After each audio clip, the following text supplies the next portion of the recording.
Assalamualaikum warahmatullahi wabarakatuh. Waalaikumsalam warahmatullahi wabarakatuh. Alhamdulillahirabbil alamin. Assalatu wassalamu ala asyrafil anbiya'i wal mursalin sayyidina wa maulana Muhammadin wa ala alihi wa ashabihi ajma'in. Rabbi shrah li sadri wa yassir li amri wahlul 'uqdatam min lisani yafqahu qawli.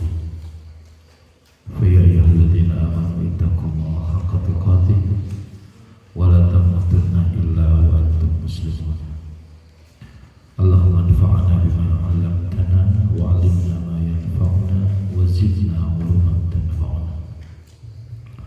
Subhanaka la 'ilma lana illa ma 'allamtana innaka antal 'alimul hakim. Ilahi anta maqsudi wa ridhaka matlubi a'tini mahabbatak wa ma'rifatak. Allahumma inni a'udzubika min an azilla aw uzalla, an azlima aw uzlama, wa an ajhala aw yujhala alayya bi rahmatika ya arhamar rahimin. Puji syukur mari kita sama-sama panjatkan kehadirat Allah Subhanahu wa taala. Pada kesempatan kali ini Allah mentakdirkan kita untuk berkumpul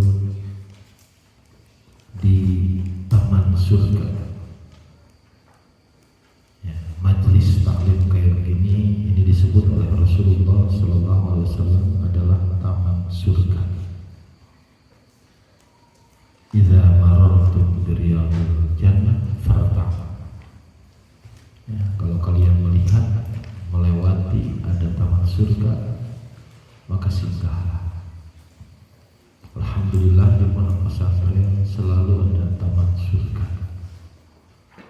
Di dunia yang disebut dengan taman surga itu adalah majelis taklim, majelis zikir. Ya, di mana ketika kita berkumpul fi baitin min buyutillah, di salah satu rumah Allah Subhanahu wa taala, lalu kita mengaji, yatadarusuna al-Qur'an, yatluna al-Qur'an wa yatadarusuna bainahum, ngaji Qur'an, tadarus, saling mempelajari, maka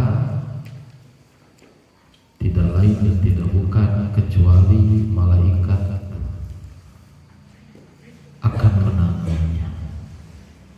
Turun rahmat dari Allah Subhanahu wa taala, turun ketenangan pada jiwa kita, pada hati kita. Bahkan yang luar biasa, Allah Subhanahu wa taala menyebut ya, orang-orang yang hadir di majelis itu terhadap makhluk-makhluk di sekitarnya. Artinya sangat spesial sekali. Maka alhamdulillah ya, kita masih bisa melaksanakan pengajian ini dalam keadaan tenang, dalam keadaan tenang. Salawat serta salam semoga selalu terlimpah curahkan kepada baginda alam Muhammad sallallahu alaihi wasallam, kepada keluarganya, kepada sahabatnya, kepada tabi'in dan atba'ut tabi'in, dan mudah-mudahan sampai kepada kita selaku umatnya yang selalu terus mengikuti ajarannya, terus mencintainya sampai akhir hayat kita nanti.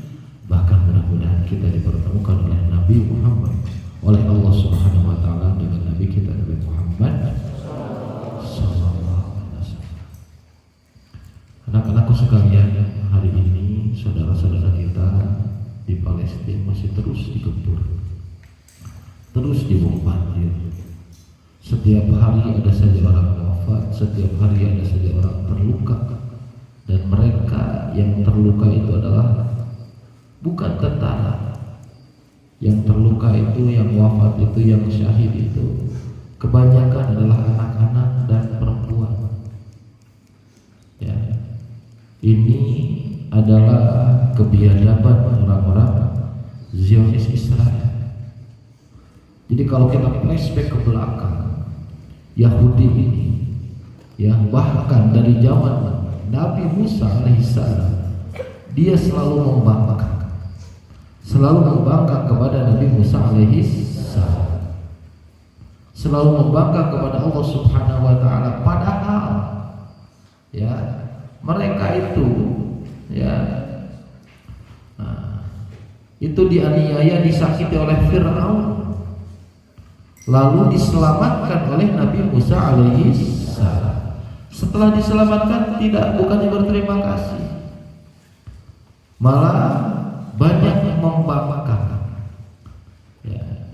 Maka di antara sifat orang-orang Bani Israel, ya, sifat buruknya itu adalah kitmanul haqqi wal ilmi.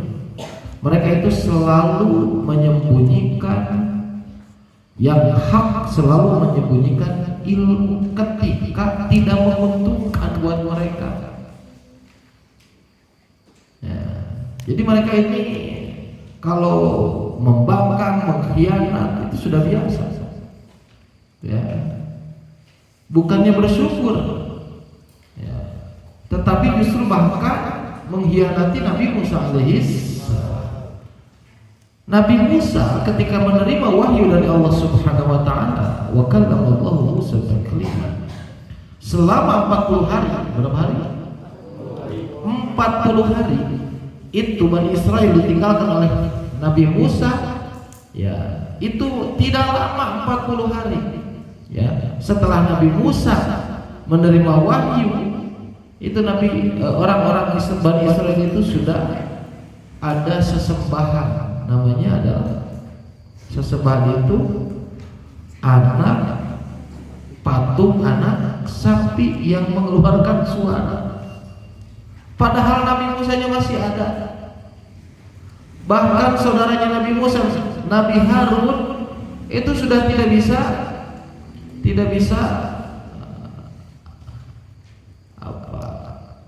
nyarek ke Bani Israel. Ya, itu Bani Israel. Malahan Bani Israel berkata kepada Musa alaihissalam, wa idh qultum ya Musa lan nu'mina laka hatta nara Allah jahra. Mau percaya ke anjir, tidak percaya sampai kami melihat Allah secara zahir terang-terangan. Ya, maka mereka ditimpa oleh petir sehingga mereka wafat. Wa antum tanzurun, ada di antara mereka yang melihat, tetap saja membangkang.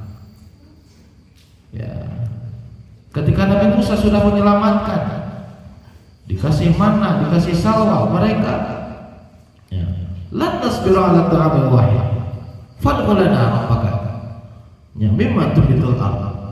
Coba mintain berdoa sama Tuhanmu, ya, dari tanaman-tanaman yang lain, mimbakliha wa kithaiha wa fumiha wa adasiha wa basaliha, rempah-rempah, pengen lagi.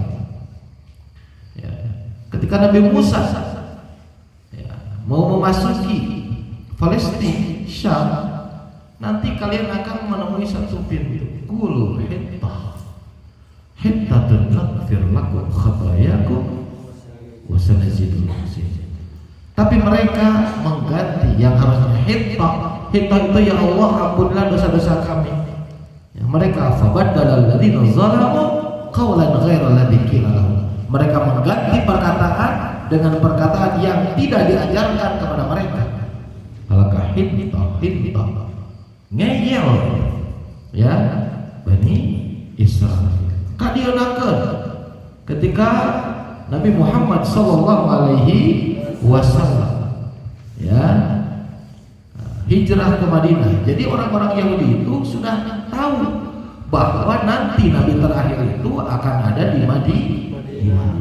Maka mereka menunggu, udah lama banget itu menunggu, puluhan tahun, ratusan tahun, bahwa nanti ada Nabi terakhir yang akan diutus oleh Allah Subhanahu wa taala.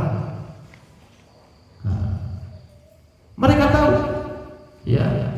Bahkan ketika ada tanda kenabian muncul bintang Ahmad, ya, mereka ngapain di Madinah?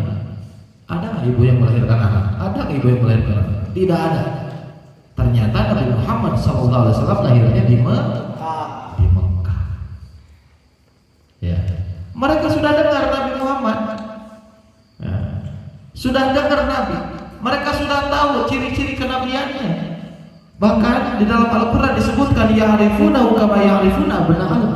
Orang-orang Yahudi itu tahu, mengenal Nabi itu seperti mereka mengenal anak mereka sendiri. Kalian nggak punya anak ya? Ya, belum punya anak ya?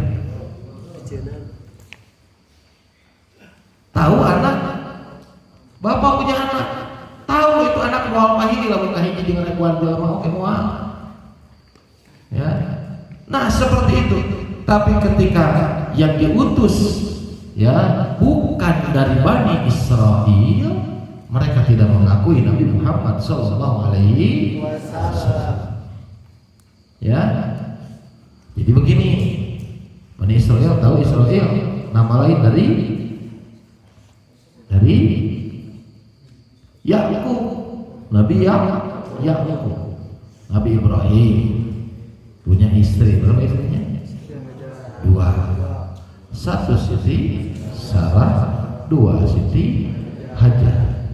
Dari Siti Hajar punya anak namanya Ismail, dari Siti Sarah punya anak namanya Ishak.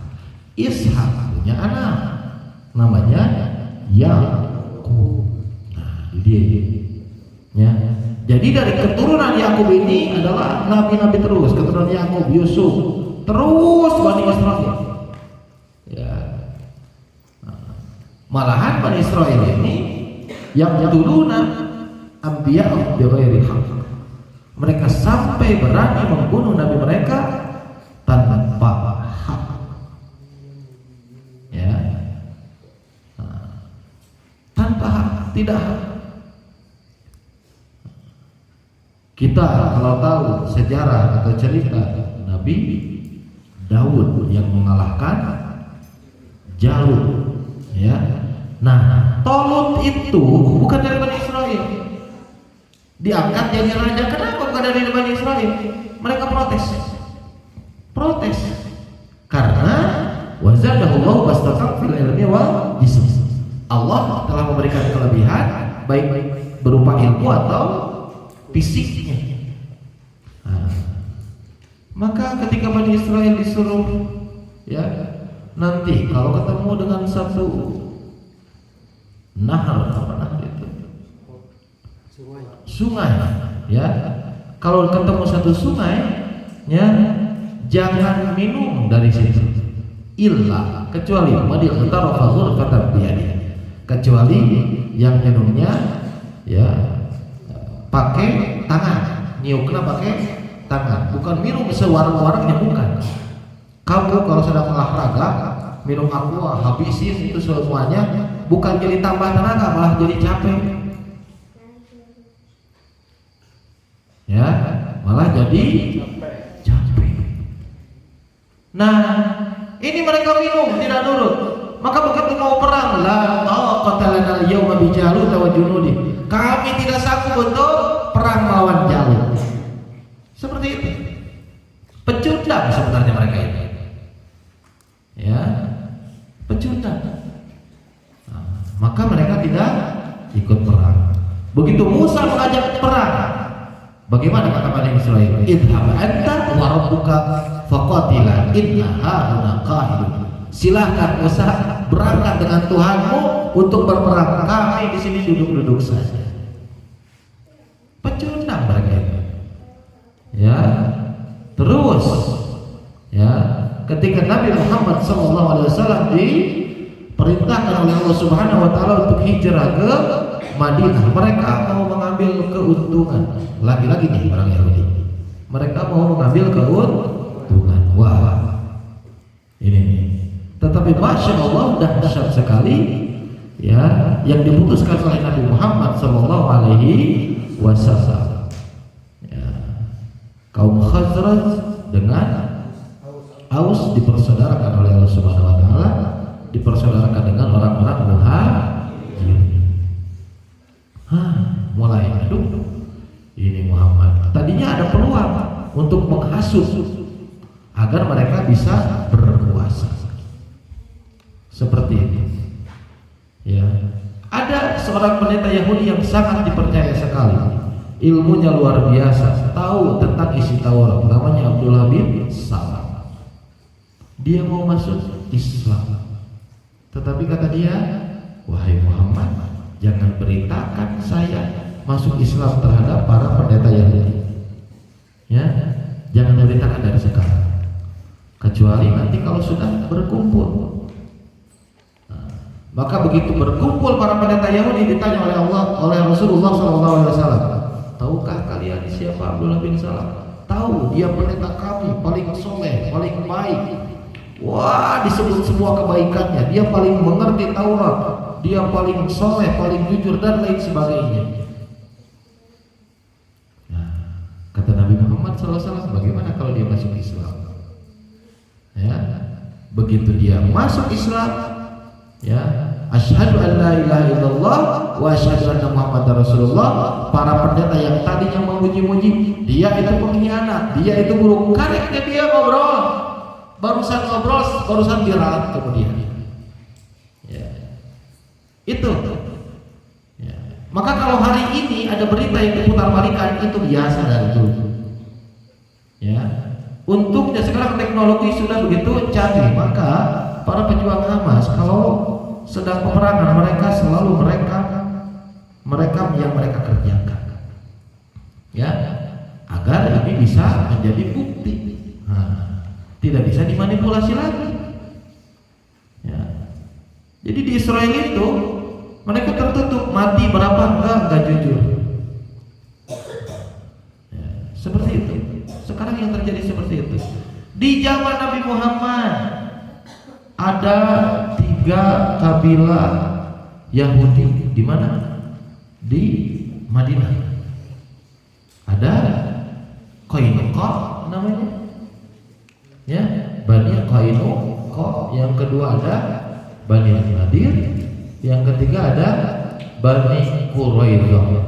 Semuanya berkhianat kepada Nabi Muhammad SAW. Mereka selalu menyembunyikan yang hak, padahal sudah ada perjanjian dengan Nabi Muhammad SAW untuk menjaga Madinah. Begitu. Mereka berkhianat, diusirlah Qainuqa. Ya, Bani Nadir. Ya. Mereka berencana membunuh Nabi SAW, tapi Allah Subhanahu Wa Taala memberitahukan kepada Nabi melalui malaikat Jibril bahwa mereka berencana membunuh Nabi. Itu tidak terjadi. Bani Nadir diusir. Nah, kalau kalian tahu perang yang namanya perang Ahzab, perang apa itu perang Ahzab? Atau bahasa lainnya perang Khandaq. Khandaq bahasa Indonesianya Parit. Perang Parit yang begitu dahsyat, karena ketika itu terkumpul yang menyerang Rasulullah, menyerang Madinah itu 10.000. Itu kekuatan yang luar biasa ketika itu. 10.000. Siapa? Coba. Siapa yang memberikan ide, ya, untuk membunuh Nabi Muhammad? Itu adalah orang-orang Yahudi. Seperti itu. Para kaum munafik juga dari mereka. Ada yang namanya Abdullah bin Salam. Utsman bin Affan wafat. Siapa yang provokasi? Orang Yahudi juga yang pura-pura masuk Islam. Bahkan Yahudi ini membuat propaganda di seluruh dunia.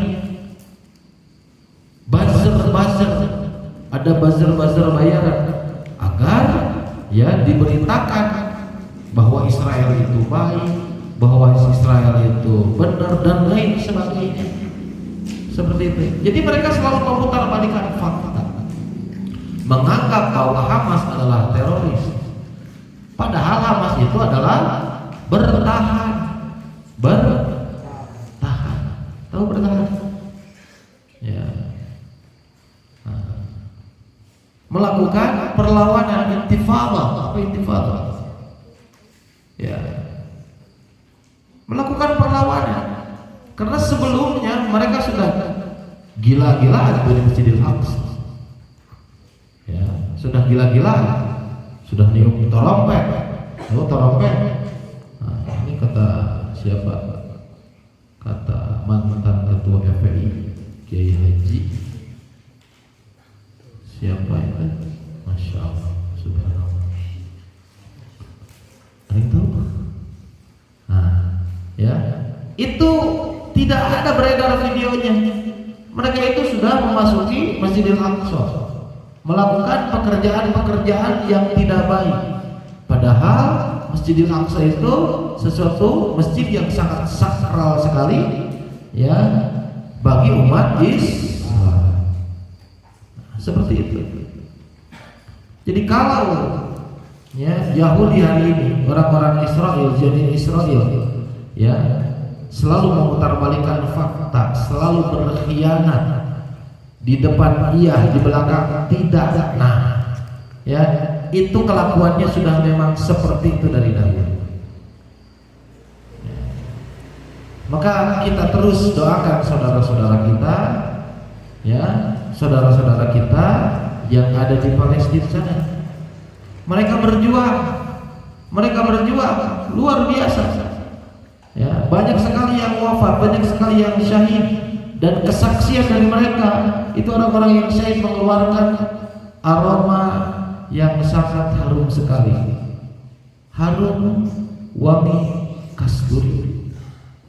Beda dengan para tentara Zionis modal katanya. Nah, itu bau bangkai, bau busuk. Baru 1 hari sudah bau busuk. Jadi hari ini, ya, kejadian-kejadian itu kalau turun malaikat itu ada. Kalau dulu kan, ya, dulu kita dengar di perang Badar, di perang Uhud, ya, itu Allah mau menurunkan di perang Uhud, di perang Badar, di perang Khandaq, ya, Allah turunkan para malaikat untuk membantu umat Islam. Ya. Ini pedang baru diangkat, di situ kepala sudah putus duluan. Musuh kepala sudah putus duluan. Hari ini terjadi.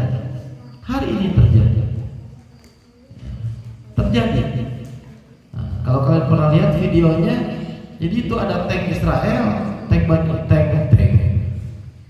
Zionis. Itu pejuang Hamas itu dia bawa bom, ya, bawa bom disimpan, ya, disimpan dan tidak kelihatan, sambil mereka melantunkan, membacakan ayat Al-Quran yang ada di surat Yasin. Wa ja'alna min baini aydihim saddan wa min khalfihim saddan fa aghshaynahum fahum la yubsirun. Ya. Tahu artinya? Nah, buka Al-Quran. Ya. Jadi kami jadikan penghalang, ya, sampai mereka tidak bisa melihat. Ya, jadi tidak kelihatan. Ini terjadi. Maka kata bukan pejuang, para tentara Zionis, kami ini melawan hantu. Ya, ada yang berpakaian putih, ya, melempar pisang, kami begitu kami lempar tidak kena, tembus.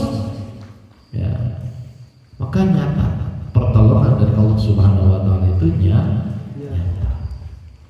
Dan hari ini, ya, hampir memuncak kemarahan negara-negara yang ada di seluruh dunia.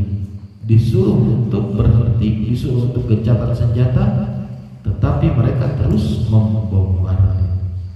Ya, karena mereka dalam ajarannya ketika membunuh, bunuh semuanya sampai ke akar-akarnya. Mau wanita, mau perempuan, mau orang tua, bunuh semuanya. Beda dengan ajaran Nabi Muhammad SAW. Bahkan kalau kalian perhatikan ayat yang turun yang menerangkan tentang bahwa Nabi Muhammad itu adalah suri tauladan yang terbaik, itu ayatnya terhimpit atau bercerita tentang peperangan di dalam surat Al-Ahzab ayat ke-21. laqad kana lakum fi rasulillahi uswatun hasanah. Ya. Nah, itu ayat yang berceritakan tentang peperangan. Jadi Rasul itu ketika perang saja menjadi uswatun hasanah. Ada yang pernah tawuran di sini? Insya Allah tidak ada ya. Orang kalau tawuran, tahu tawuran di Nuhaja, di mana gitu, itu sudah tidak main aturan lagi. Aya kursi, balakeun kursi gitu nya. Aya panjiung, balakeun panjiung. Nah, Rasul ketika perang saja jadi uswatun hasanah. Awas jangan dibakar. Ini rumah ibadah jangan dihancurkan. Ini perempuan nggak boleh dibunuh. Ini anak kecil nggak boleh dibunuh. Ya. Jadi kalau ada konvensi Jenewa, ya Islam sudah duluan dibalah ada aturan perang. Nah, kalau orang-orang Zionis Israel itu tidak menghiraukan, ya, maka terus kita doakan. Sudah di atas 10.000 yang wafat, ya, di atas 10.000. Hatta rumah sakit pun mereka bom. Ya, rumah sakit mereka bom. Naudzubillah. Ini saking biadabnya, karena tidak menganggap manusia, jadi menganggap bahwa dirinya superior. Superior. Orang-orang super katanya begitu. Padahal mereka tidak begitu. Mereka itu lemah, bodoh, pecundang. Ya, kita doakan saudara-saudara kita. Ya, para mujahidin, baik itu Hamas atau Fatah atau yang lain-lainnya yang membela agama Islam ini, mudah-mudahan Allah menangkan mereka, Allah kuatkan mereka, Allah istiqomahkan mereka sampai ya datang kemenangan dari Allah Subhanahu wa ta'ala. Selalu doakan, ya, selalu doakan. Katanya di hari akhir kamu ngapain aja? Saudara kamu itu dibombardir, dibunuh, kamu ngapain aja? Mendoakan pun tidak, jangan sampai. Ya, jangan sampai. Mereka itu berruh, bidal, ya, dengan ruh, dengan jiwa, dengan darah mereka gadaikan diri mereka untuk menjaga kehormatan Masjidil Aqsa. Ya, karena ini masjid sangat bersejarah sekali di umat Islam. Ini masjid di sekitarnya itu diberkahi oleh Allah Subhanahu wa ta'ala. Ini masjid tempat singgahnya Rasulullah SAW sebelum Mi'raj. Ya. Terus kita doakan, terus kita doakan. Ya, bisa donasi silahkan donasi. Ya, sebisa.